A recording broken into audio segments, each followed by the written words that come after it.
प्यारे बच्चों, अध्याय 3 है ना, एक चर का रैखिक समीकरण का महत्वपूर्ण प्रश्न ले रहे हैं। वर्ग समीकरण के मूलों की प्रकृति ज्ञात कीजिए। हम 3 तरह के प्रश्न लेंगे ताकि आप तीनों प्रश्न अध्ययन करके आप परीक्षा के लिए तैयार हो सकते हैं। तो ध्यान देंगे, यहाँ पर X square minus 4x plus 4 is equal to 0 है। तो आप क्या करेंगे, सबसे पहले दिया गया है लिखेंगे, दिया गया है, क्या दिया गया है, X square minus 4x plus 4 is equal to 0। इसकी हम मानक रूप से तुलना करेंगे। मानक रूप क्या है आपके पास, A X square plus B X plus C is equal to 0 से हम तुलना करेंगे। तुलना करने पर तो ए का मान क्या मिलेगा, यहाँ पर एक्स स्क्वायर का गुणांक क्या है, 1 है, यानी ए का मान क्या होगा 1। बी का मान एक्स का गुणांक क्या है -4, यानी बी का मान चिन्ह के साथ लेंगे -4, और सी का मान क्या है 4। तो विभेदक का जो सूत्र होता है उसी से हम मूलों की प्रकृति ज्ञात करते हैं। तो डी के बराबर क्या है, बी स्क्वायर माइनस 4ac। इस तरह से विभेदक का सूत्र है, b का मान लिखेंगे -4 और इसका स्क्वायर माइनस का -4 का 4 गुना a का मान 1 और c का मान 4।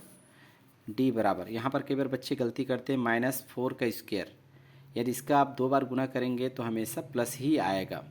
तो 4 का ही वर्ग कर दे डायरेक्ट, सीधे 4 का वर्ग कितना होगा 16। ऋण है तो ऋण लिखें, 4 का 4 से गुना करेंगे तो क्या होगा 16 होगा। देख पा रहे हैं 16 में 16 को घटाएंगे तो कितना बचेगा 0। तो ये आ गया उत्तर 0। जब 0 होता है, ये तो हो गया विभेदक का मान। हमको पूछा है मूलों की प्रकृति, ये कैसा व्यवहार करता है, नेचर कैसा है। तो यहाँ पर इसका मान जब 0 आता है तो मूलों की प्रकृति हम जानते हैं। चूँकि लिखेंगे d का मान यदि 0 होता है तो हम कह सकते हैं कि मूलों की प्रकृति हम पढ़ चुके हैं कैसी होती है, वास्तविक होती है, वास्तविक व बराबर होती है। इस तरह से लिखेंगे। अगला प्रश्न लेते हैं। वीडियो ज़्यादा लंबा ना हो इसलिए हम पहले से प्रश्न को लिख लिए हैं। वर्ग समीकरण X square minus 5x plus 6 is equal to 0 है, तो मूलों की प्रकृति ज्ञात करेंगे। तो दिया गया वर्ग समीकरण, इसके मानक रूप से तुलना करेंगे जैसे पहले प्रश्न में किए थे। तो ए का मान हम ज्ञात करेंगे, तो ए का मान क्या होगा यहाँ पर 1, बी का मान क्या होगा, एक्स का गुणांक -5 है, और सी का मान क्या है 6। तो डी बराबर होता है बी स्क्वायर माइनस 4ac। सभी मान इसमें पुटअप कर दें। बी का मान क्या है हमारे पास -5 का स्क्वायर -4 का 4, ए का मान 1 और सी का मान 6। यहाँ पर आप देखेंगे d इज इक्वल टू 5 का वर्ग है। मैंने बताया था पहले प्रश्न में, यदि चाहे माइनस हो चाहे प्लस हो, हमेशा वर्ग करने पर प्लस ही आता है। तो केवल 5 का वर्ग करें, 5 का गुना 5 से करना है, तो 5 गुना 5 25, ऋण का ऋण है। 4 गुना 6 करेंगे तो आएगा कितना 24। अब 25 में 24 घटाएंगे तो कितना बचेगा 1। यहाँ पर आपको दिख रहा है d बराबर 1। ये क्या है, धनात्मक मान है।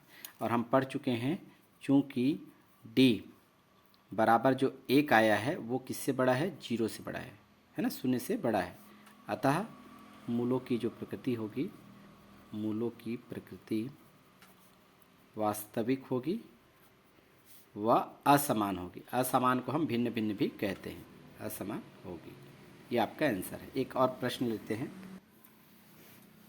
इसी क्रम में एक और प्रश्न लेते हैं। दिया गया वर्ग समीकरण के मूलों की प्रकृति ज्ञात करेंगे। यहाँ पर आप देख पा रहे हैं, दिया गया वर्ग समीकरण को लिखेंगे, मानक रूप से तुलना करेंगे। ए का मान निकालेंगे, ए एक्स स्क्वायर का गुणांक 4 है, यानी ए का मान 4। बी का मान यानी एक्स का गुणांक यहाँ पे माइनस दिख रहे हैं, यहाँ इसके पहले क्या होता है, यहाँ पर 1 होता है, तो -1 होगा, चिन्ह के साथ लिखना। सी का मान क्या होगा 1 होगा। ए बी सी के मान आ गए। डी बराबर हम जानते हैं B square minus 4ac। D बराबर बी का मान हमारे पास है ना -1 का स्क्वायर -4, ए का मान 4 और सी का मान है हमारे पास है 1 है। तो यहाँ पर हम देख पा रहे हैं d बराबर, मैंने पहले भी बताया है, माइनस हो चाहे प्लस हमेशा प्लस ही आएगा यहाँ पर। तो 1 का स्क्वायर यानी 1 का गुना 1 से करेंगे तो 1 होगा, -4 इंटू 4 का गुना करेंगे 16 यानी 16 होगा। अब देख पा रहे हैं d बराबर है ना 1 ऋण 16 है, 1 में 16 नहीं घट सकता, तो ऐसी स्थिति में हम माइनस रखेंगे। अब उल्टा करके घटा दे, 16 में घटाएंगे कितना बचेगा 15। एक ऐसा मान आया, ऋणात्मक मान है। तो यहाँ पर हम लिखेंगे चूँकि d बराबर ऋण 15 है और ये किससे छोटा है, 0 से छोटा है, तो ऐसी स्थिति में क्या होती है, अतः मूलों की प्रकृति वास्तविक की जगह क्या हो जाएगी, निगेटिव आने के कारण काल्पनिक व असमान होगी। इस तरह से लिखेंगे। यदि आपको वीडियो अच्छा लगता है तो इसे आप सब्सक्राइब करें ताकि समय पर आपको नोटिफिकेशन मिलता रहे और आप बोर्ड परीक्षा की तैयारी अच्छे से कर सकें। धन्यवाद।